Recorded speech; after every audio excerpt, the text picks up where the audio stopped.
Good evening students. आज हम करेंगे डिपार्टमेंटल अकाउंटिंग। डिपार्टमेंटल अकाउंटिंग क्या है? हमने पिछला टॉपिक जो किया था वो हमने किया था ब्रांच अकाउंटिंग का। ब्रांच का मतलब क्या था कि जब आपका बिजनेस जो है सेम है लेकिन अलग अलग जगहों पर चल रहा है। ठीक है, अब यहाँ पर क्या है, प्लेस एक है लेकिन बिजनेस अलग अलग है। ठीक है, फॉर एग्जाम्पल एक ही जगह पर बिजनेस की शुरुआत की गई जिसमें 3 डिपार्टमेंट्स थे। पहला डिपार्टमेंट जो था वो क्लोथ बनाता था, कपड़ा। ठीक है, कपड़ा कैसे बनाया जाता? कपास से धागा बनाया जाता, धागे से फिर कपड़ा बनाया जाता। ये था ए डिपार्टमेंट। बी डिपार्टमेंट जो था वो रेडीमेड गारमेंट्स मैन्युफैक्चर करता था। ठीक है, जो सी डिपार्टमेंट था वो सेल करता था रेडीमेड गारमेंट्स की। ठीक है, लेकिन ये तीनों ही डिपार्टमेंट जो है एक ही जगह पर थे। अब देखो तीनों का बिजनेस अलग अलग है। ए का काम क्या है? कपड़ा बनाना। बी का काम क्या है? उस कपड़े से रेडीमेड गारमेंट्स बनाना। और सी का काम क्या है? उन रेडीमेड गारमेंट्स को सेल करना। ठीक है, अब ये तीनों अपना अपना काम करते हैं और तीनों का अपना अपना प्रॉफिट होता है। तीनों का अपना अपना अलग अलग बिजनेस है लेकिन तीनों एक ही जगह पर है, यानी जहां पर प्लेस सेम हो लेकिन एक बिजनेस अलग अलग हो, प्रॉफिट्स अलग अलग हो, उसे हम क्या कहते हैं? डिपार्टमेंट्स। और इनसे रिलेटेड जो हम अकाउंटिंग करते हैं उसे डिपार्टमेंटल अकाउंटिंग कहा जाता है। ठीक है, अब डिपार्टमेंटल अकाउंटिंग में जो मेन जो हमारा कॉन्सेप्ट है वो है एलोकेशन ऑफ एक्सपेंसेस। देखो कुछ एक्सपेंसेस होते हैं जो हर डिपार्टमेंट के अपने हैं। ठीक है, और कुछ एक्सपेंसेस ऐसे होते हैं जो कॉमनली होते हैं। जैसे मान लो तीनों को कुछ बाहर से ऑर्डर किया हुआ है, वो मंगवाना है, कोई रॉ मटेरियल या किसी भी तरह का कोई स्टॉक इन्होंने बाहर से परचेज करना है। तीनों ने इकट्ठे ऑर्डर दिया है और उनकी डिलीवरी एक साथ एक ही ट्रांसपोर्ट के जरिए आ रही है, तो वो कॉमनली खर्चा हो रहा है। ठीक है, लेकिन हर डिपार्टमेंट का वो अलग अलग उसे डिवाइड किया जाएगा। कैसे डिवाइड किया जाएगा? उसके लिए कुछ प्रोपोर्शन हमारे पास गिवन होते हैं। उन प्रोपोर्शन के बेसिस पर हम हमारे एक्सपेंडिचर की एलोकेशन करते हैं। लेकिन कुछ एक्सपेंडिचर ऐसे होते हैं जिन्हें एलोकेट नहीं किया जा सकता। देखो कुछ तो ऐसे जिनको एलोकेट कर सकते, जैसे आपका उस जिस जगह पर ये तीनों डिपार्टमेंट काम कर रहे हैं उस जगह का रेंट जो है वो आप इकट्ठा पे करते हो, लेकिन उसको आपस में डिवाइड कर सकते हो कि किस डिपार्टमेंट ने कितना एरिया कवर किया हुआ है। एरिया का रेशो बनाकर हम उनमें डिवाइड कर सकते हैं। सैलरी जाती है सभी एम्प्लॉयज को, हो सकता है हम सारी सैलरी इकट्ठी देते हो। ठीक है, लेकिन किस डिपार्टमेंट में नंबर ऑफ एम्प्लॉयज कितने हैं उसके हिसाब से हम सैलरी का एलोकेशन कर सकते हैं। ठीक है, लेकिन कुछ एक्सपेंडिचर ऐसे होते हैं जिनका एलोकेशन का कोई बेस नहीं है। जो हमारे जनरल एक्सपेंसेस हैं, सन्ड्री एक्सपेंसेस हैं, उनके लिए हमारे पास कोई भी बेस नहीं है, तो हम उन्हें ट्रांसफर करते हैं हमारे journal profit and loss account में। ठीक है, अब ये एलोकेशन कैसे होता है ये हम एग्जाम्पल के जरिए समझेंगे। ठीक है, तो आइए पहला एग्जाम्पल करते हैं हमारा। हाँ जी, हमारे पास एग्जाम्पल है कि the consumer stores carry on business in 4 departments in ABCD during trading period. The requisite information was as follows. तो हमें कुछ रिक्वायर्ड इंफॉर्मेशन गिवन है जिसमें हमारे पास सभी डिपार्टमेंट्स का ओपनिंग स्टॉक, परचेज, सेल और क्लोजिंग स्टॉक मेंशन है। फिर आगे उसने कहा the expenses for trading period which are chargeable to each department in proportion to the sales of that department. अब यहाँ पे उन्होंने क्लियरली हमें मेंशन कर दिया कि सभी डिपार्टमेंट्स को जो एक्सपेंसेस चार्जेबल है ट्रेडिंग पीरियड के उन्हें हमें सेल की रेशो में हर डिपार्टमेंट को डिवाइड करना है, which were as follows: rent and rates, sundry expenses and salaries. यानी तीनों ही एक्सपेंसेस के लिए हमें बेस कौन सा लेना है? सेल का बेस लेना है। In addition, the manager of each department was entitled to a commission of 12.5% on the profit of his department after charging the foregoing expenses. Foregoing मतलब ये जो given expenses है, ठीक है, इनको चार्ज करने के बाद जो एक्चुअल नेट प्रॉफिट आएगा उसका 12.5%, 12.5% जो हमें हर मैनेजर को कमीशन देना है। ठीक है, तो चलिए क्वेश्चन को शुरू करते हैं। हम लोग कैसे करेंगे? सबसे पहले हमें क्या बनाना है? Trading and profit and loss account हम बनाना शुरू करते हैं। Trading account and profit and loss account.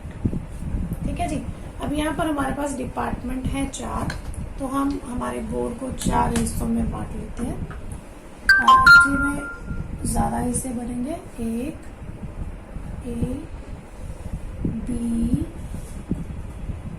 C and D. फिर हमारा पर्टिकुलर आ जाएगा, फिर से हमारे 4 कॉलम बनेंगे, ए, बी, सी एंड डी। नीचे हमारी लाइनिंग हो गई है। ठीक है, अब यहाँ पर हमारे पास है department A, B, C, D. इधर भी ए, बी, सी एंड डी। चलिए क्वेश्चन शुरू करते हैं। सबसे पहले हमारे पास चारों डिपार्टमेंट का ओपनिंग स्टॉक है, तो सबसे पहले 2 ओपनिंग स्टॉक। ठीक है, ओपनिंग स्टॉक गिवन है 5,000, 12,000, 3,000, 8,000। तो यहाँ पे मेंशन कर देते हैं 5,000, 12,000, 3,000 एंड 8,000। फिर हमारे पास चारों डिपार्टमेंट का परचेज भी गिवन है। अगर आपको परचेज रिटर्न गिवन हो तो परचेज रिटर्न लेस करके हम मेंशन करेंगे। ठीक है, यानी नेट परचेज मेंशन करेंगे। 2 परचेजेस हमारे यहाँ 45,000, 18,000,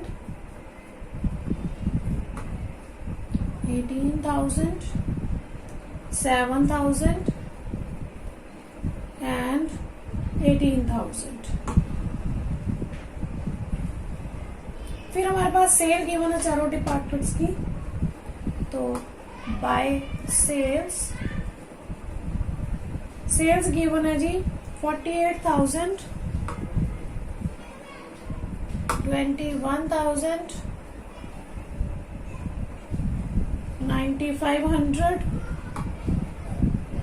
एंड 20,000। ठीक है जी। और हमें गिवन है जी क्लोजिंग स्टॉक, तो by closing stock. Closing stock है 12,000, 14,000,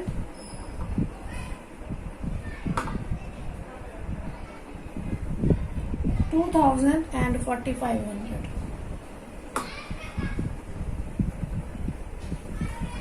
ठीक है जी। अब यहाँ पर हमारे पास जो एक्सपेंसेस है, रेंट एंड रेट्स है, सन्ड्री एक्सपेंसेस एंड सैलरीज है। तो इसका मतलब इनमें से कोई भी डायरेक्ट एक्सपेंडिचर नहीं है, तो हमारा यहाँ पर नहीं आएगा। तो यहाँ से हम क्या कैलकुलेट करेंगे? हमारा net profit, sorry gross profit. देखते हैं हमारा ग्रॉस प्रॉफिट। सबसे पहले 48,000 प्लस 12,000, 60,000,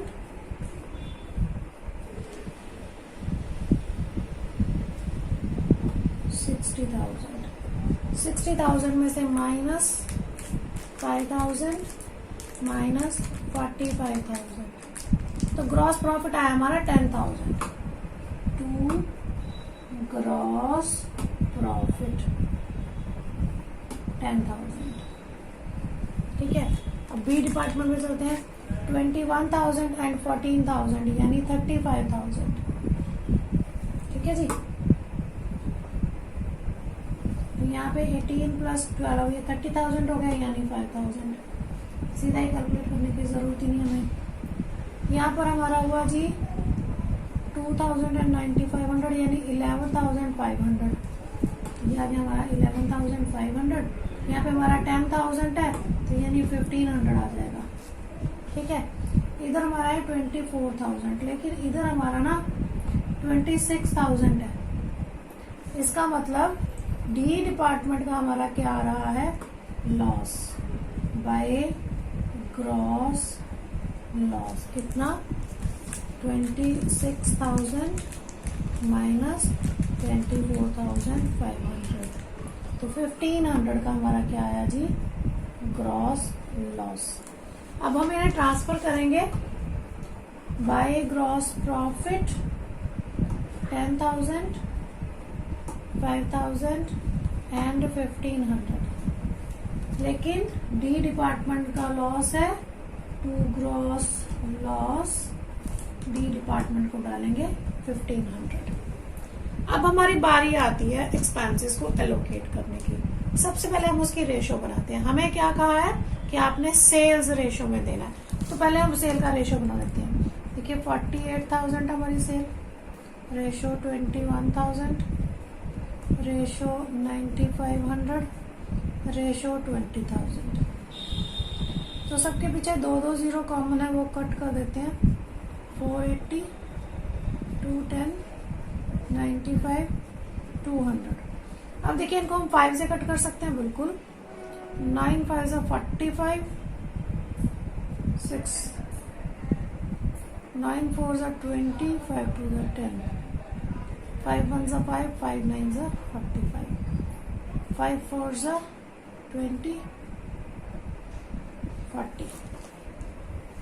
अब इसके आगे हम इसको, क्योंकि 19 किसी पे नहीं जाएगा तो हमारी कट नहीं हो सकता। अब हम इन तीनों का रेशो का टोटल लगा लेते हैं। टोटल हमारा क्या बनेगा, 96 प्लस 42 प्लस 19 प्लस 40, ये हमारा बना 197।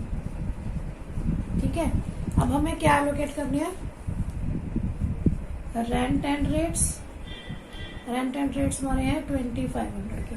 जब हम 2,500 को इस रेशो में डिवाइड करेंगे तो देखिए डिपार्टमेंट ए के लिए 2,500 मल्टीप्लाई 96 डिवाइड बाय 197, तो ये हमारे पास आया 1218.2। इसका मतलब 1218 हम यहाँ पे एग्जैक्टली ले सकते हैं। तो यहाँ पर आएगा 2 रेंट एंड रेट्स 1218। अब फिर से देखते हैं 2,500 मल्टीप्लाई 42 डिवाइड बाय 197, हमारे पास आया जी 532.9, यानी 533 ले सकते हैं हम यहाँ पे, क्योंकि पॉइंट के बाद 9 है हमारे पास। ठीक है, नेक्स्ट 2,500 मल्टीप्लाई 19 डिवाइड बाय 197, हमारे पास आ जी 241.1, यानी 241 ले लेंगे हम लोग यहाँ पे। लास्ट 2,500 मल्टीप्लाई 40 डिवाइड बाय 197, मेरे पास आ रहा जी 507.6, यानी 508।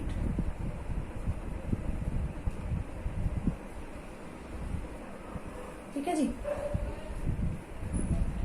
अब उसके बाद दूसरा हमारा पॉइंट क्या था, I think expenses, office expenses थे, सन्ड्री एक्सपेंसेस, वो है 1,800।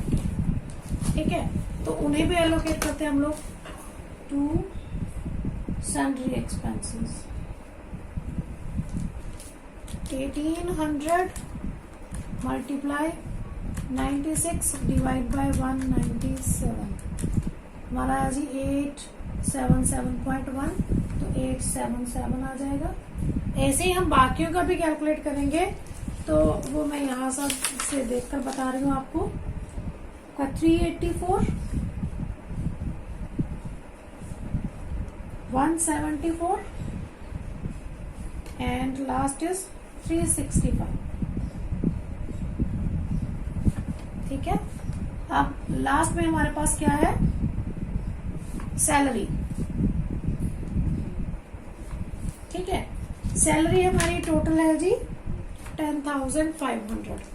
तो 10,500 मल्टीप्लाई 96 डिवाइड बाय 197, तो ये आएगा 1516.7 है, तो 1517 कर देंगे हम लोग टू सैलरी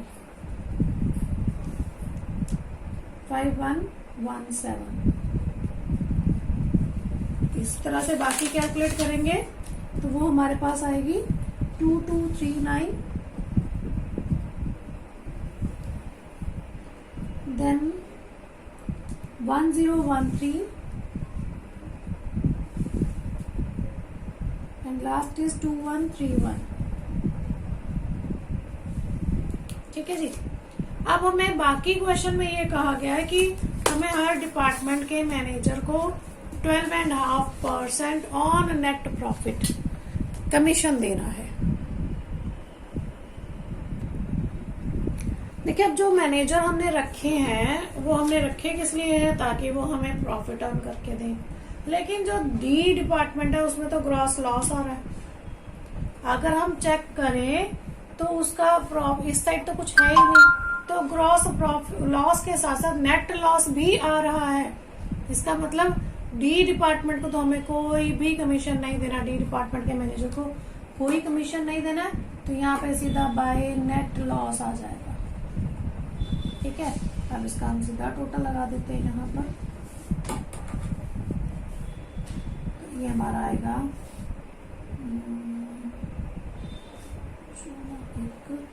4 6 10 1 2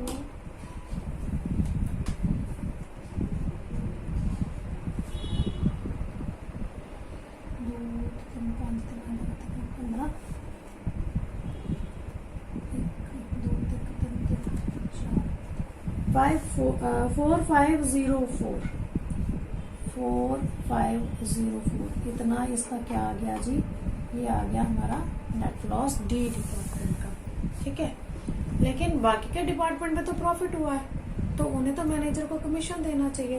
तो यहाँ पे आएगा टू मैनेजर कमीशन। लेकिन उसके लिए हमें नेट प्रॉफिट चाहिए। वो कैसे कैलकुलेट करेंगे? सबसे पहले ए डिपार्टमेंट का।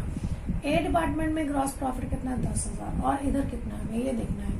इधर हमारा कितना जी, रफ में हम लोग नोट कर रहे हैं 10,000। इधर कितना है, कैलकुलेट करके देखते हैं हम लोग कितना आ रहा है हमारा।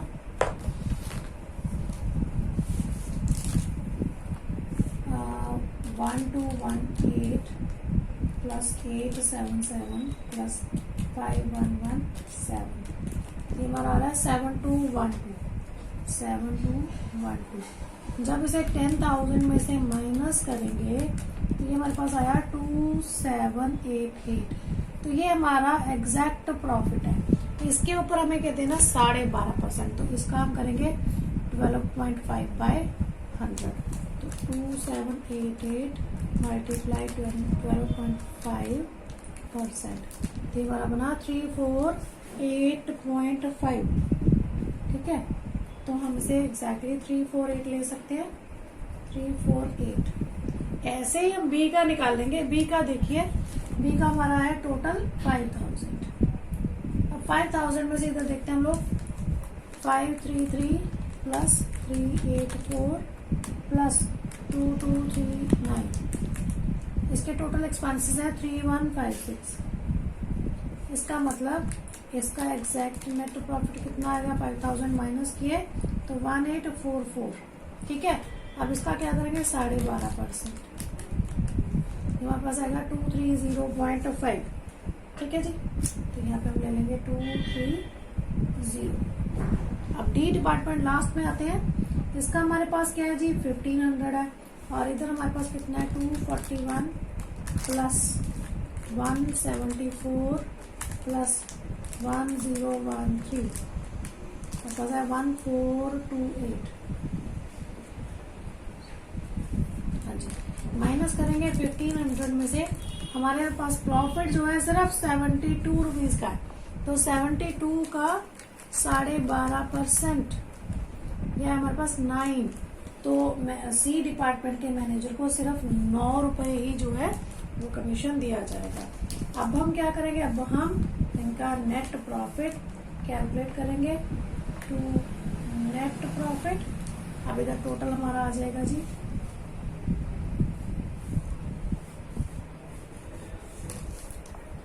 मेरे मार्कर गड़बड़ कर रहे हैं।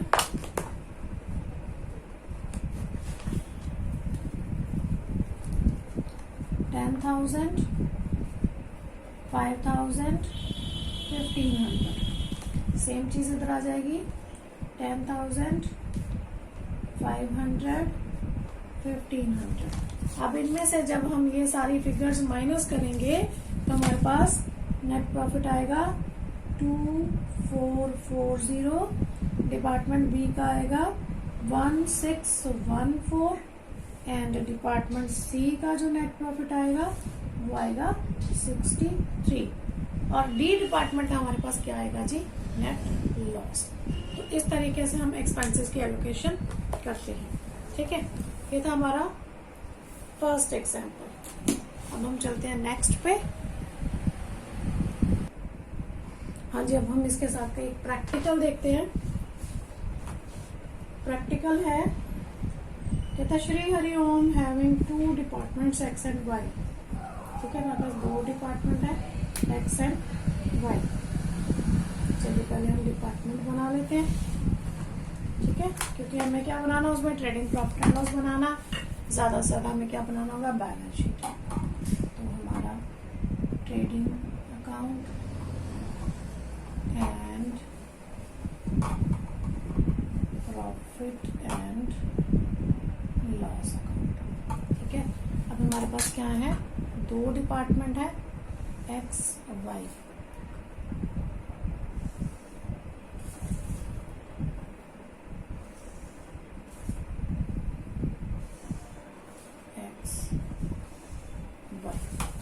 चलिए, क्वेश्चन में हमें दिया हुआ इसका ओपनिंग स्टॉक दिया है, परचेज दिया है, परचेज रिटर्न दिया है, सेल्स दिया है, सेल्स रिटर्न है, वेजेस है, मिसलेनियस एक्सपेंसेस है। ठीक है, इसके बाद हमारे पास प्लांट एंड मशीनरी है, इंफॉर्मेशन में सन्ड्री एक्सपेंसेस है, सॉरी सन्ड्री डेटर्स है, सन्ड्री क्रेडिटर्स है,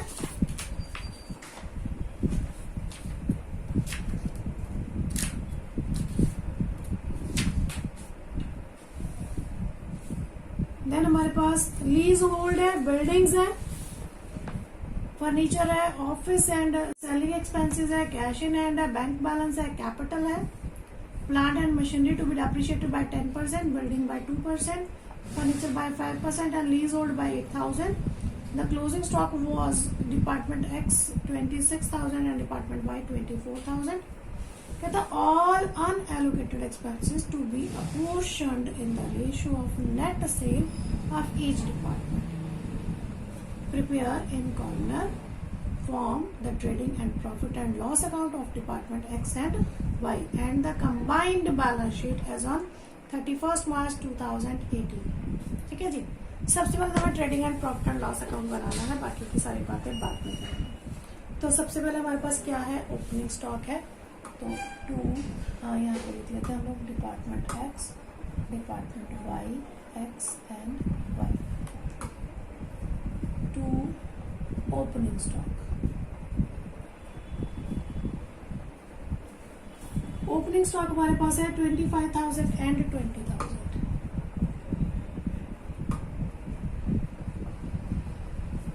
ठीक है जी, then purchases and purchase return भी है, तो हम पहले से ही इसको एडजस्ट कर देंगे। यहाँ पर देंगे 2 नेट परचेजेस।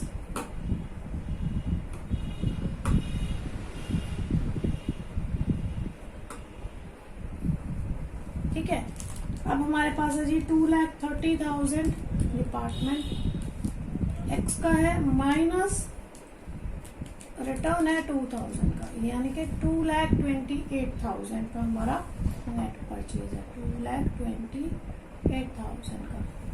वाई का परचेज है 1,90,000 है और रिटर्न है 1,000 का, तो 1,89,000 का। ठीक है जी। अब उसके बाद हमारे पास गिवन है जी सेल्स।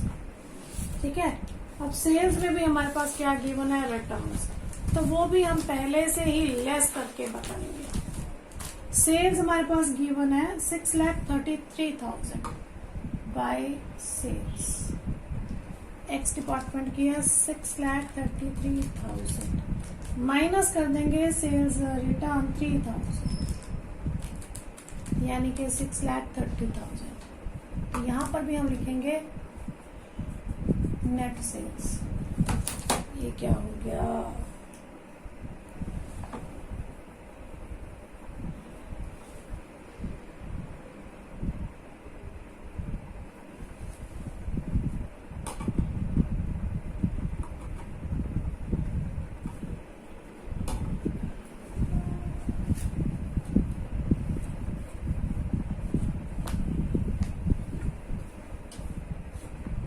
हाँ जी। उसके बाद हमारे पास है जी वेजेस, सॉरी सेल्स की बात कर रहे थे हम लोग। सेल्स हमारे पास है 6,33,000 माइनस 3,000 तो 6,30,000। और वाई के हमारे पास है जी 4,92,000 लेस रिटर्न्स 2,000, यानी 4,90,000। ठीक है, उसके बाद हमें वेजेस गिवन है, क्योंकि वेजेस हमारे डायरेक्ट एक्सपेंसेस होते हैं, तो 2 वेजेस दोनों के हमें अलग अलग दिए हैं, तो हमें क्वेश्चन करने की जरूरत नहीं है। 1,80,000 एंड 1,60,000। ठीक है जी। अब उसके बाद यहाँ पर मिसलेनियस एक्सपेंसेस है जो हमारे इनडायरेक्ट होते हैं, जो इसमें नहीं आएंगे। अब हमें क्या चाहिए, क्लोजिंग स्टॉक, जो हमारे नीचे इंफॉर्मेशन में गिवन है। Closing stock of was department X and department Y 26,000 and 24,000, तो बाय क्लोजिंग स्टॉक 26,000 एंड 24,000। तो चलिए हम इन्हें कैलकुलेट कर लेते हैं। हमारा ग्रॉस प्रॉफिट निकाल लेते हैं हम लोग।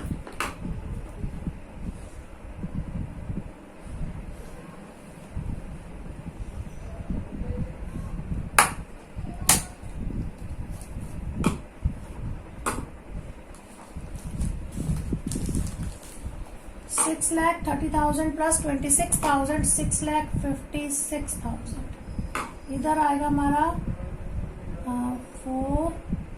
5,14,000। चलिए दोनों साइड में हम लोग लगा लेते हैं 56,000 6,56,000 एंड 5,14,000।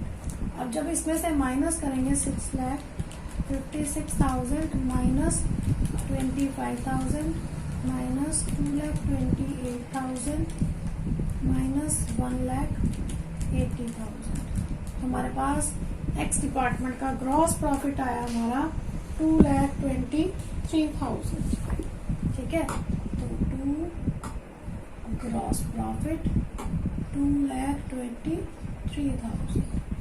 ऐसे ही हम वाई डिपार्टमेंट का निकालेंगे 5,14,000 माइनस 20,000 माइनस 1,89,000 माइनस 1,60,000, हमारे पास आ गया 1,45,000। अब हम इसे ट्रांसफर कर लेंगे बाय ग्रॉस प्रॉफिट 2,23,000 एंड 1,45,000।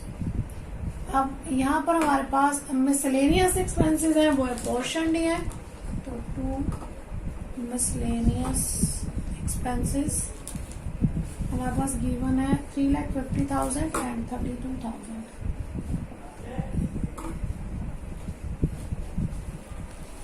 ठीक है, उसके बाद यहाँ पर हमारे पास ऑफिस एंड सेलिंग एक्सपेंसेस है, 2 ऑफिस एंड सेलिंग एक्सपेंसेस। अब ये हमें टोटल दिए हुए हैं, टोटल दिए हैं इन्होंने 1,28,000 के, लेकिन उन्होंने नीचे ये कहा है कि सेल का रेशो बनाना है, नेट सेल का।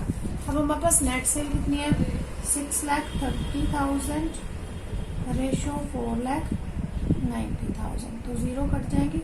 63 रेशो 49, 7 9 63, 7 7 49, 9 रेशो 7 हो गया। अब selling and office and selling expenses है 1,28,000, उसको हम इस रेशो में डिवाइड कर देंगे। 1,28,000 मल्टीप्लाई 9 डिवाइड बाय 16, 72,000 आया हमारा डिपार्टमेंट एक्स का। अगेन 1,28,000 मल्टीप्लाई 7 डिवाइड बाय 16, तो 56,000। बस और कुछ हमें गिवन ही नहीं है। तो यहाँ पर एक चीज रहती है, डेप्रिसिएशन रहता है हमारा।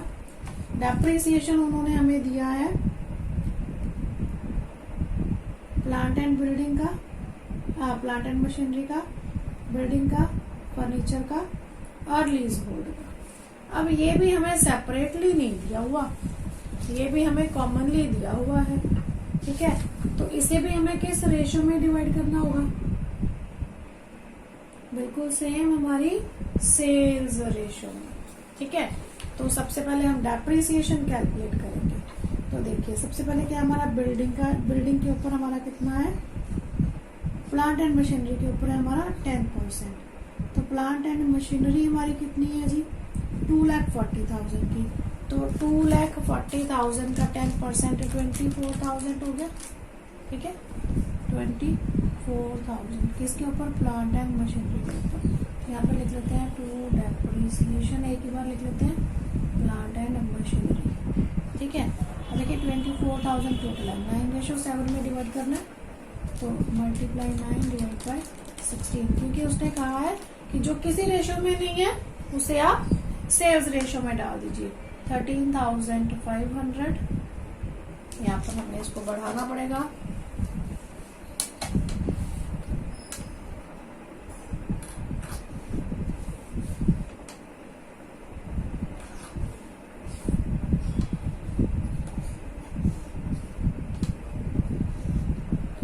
इसको बढ़ा लिया है, ठीक है।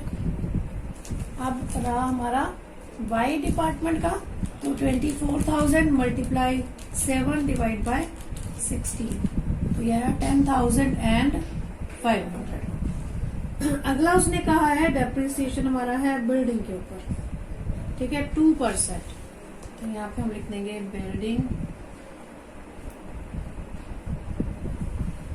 के ऊपर हमारा है 2%। बिल्डिंग हमारी है 1,20,000 की, 1,20,000 का 2%, ये हुआ 2,400। तो 2,400 को जब 9:7 में डिवाइड करेंगे तो मल्टीप्लाई 9 डिवाइड बाय 16, यानी आया 1350। तो इसका क्या आएगा 1050, ठीक है, क्योंकि सेम ही आएगी ना, पीछे से एक 0 उड़ जाएगी बस, क्योंकि वो 24,000 था, अब क्या है 2,400 है, ठीक है। उसके बाद फिर हमें दिया है फर्नीचर के ऊपर 5%, तो फर्नीचर हमारा है 48,000 का, 48,000 का 5%, ये हमारा आया 2,400। ये भी हमारा सेम ही आया है ना, एक बार दोबारा कर ले, 48,000 का 5%, हाँ 2,400 ही आएगा, सही है। तो फर्नीचर, तो ये भी हमारा सेम आ जाएगा 1350 एंड 1050। उसके बाद लीज होल्ड के ऊपर हमें एग्जैक्टली दिया हुआ है, लीज होल्ड के ऊपर दिया हमें 8,000 का, तो 8,000 मल्टीप्लाई 9 डिवाइड बाय 16, तो 4,500 माइनस 8,000 3,500, ठीक है जी। और कुछ बचा हमारे पास नहीं, कंप्लीट हो गया हमारा।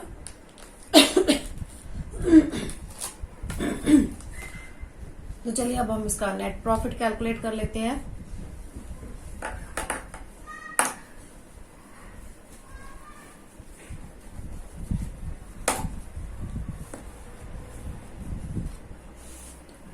नेट प्रॉफिट कैलकुलेट करने के लिए हमारा वही तरीका है, हमें दोनों तरफ टोटल लगाना है। जिस साइड का टोटल ज्यादा होगा उसके हिसाब से हमारा टोटल आ जाएगा, मतलब प्रॉफिट या लॉस हमारा जो है कंसिडर किया जाएगा। ठीक है, तो चलिए सबसे पहले हमारा इधर आया 2,23,000, इधर आया 1,45,000।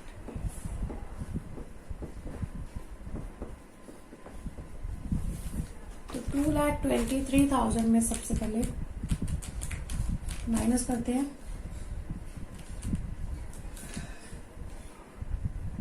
ये 3,50,000 आ गया तो हमारा नेट लॉस आ जाएगा भाई। पहले 3,50,000 आ गया। यहाँ पे हमें ना कुछ गड़बड़ है, 35,000 होगा।